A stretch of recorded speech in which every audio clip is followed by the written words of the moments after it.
अगर आप भी चाहते हैं मनीष म्यूजिक भोजपुरी के वीडियो सबसे पहले आप तक पहुंचे तो लाल बटन के दबाकर चैनल को सब्सक्राइब जरूर करें और साथ में बेल आइकन को दबाना न भूलें। Presented by Manish music Bhojpuri Gaya.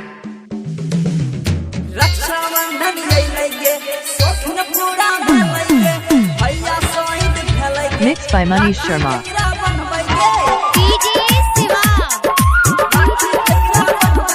Recording by Manish music Bhojpuri Gaya. Singing by Bulbul Premi Raja.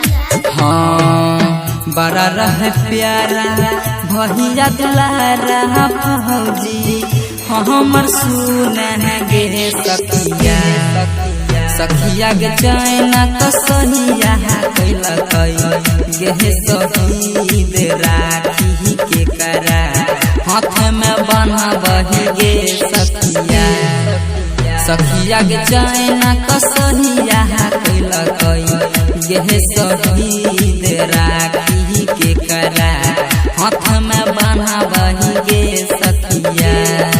Recording by Manish music Bhojpuri गया।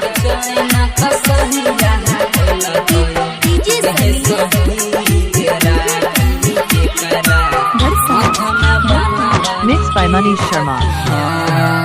राखी देख के हमारा आँखियाँ से झर झर गिरे लोड़वा गे सखिया सखिया के सोचल सपना सखना चूर राखी के करा हाथ में बना वही गे सखिया सखिया के चैना कसहिया गे शहीद राखी के करा हाथ में बना वही गे सखिया।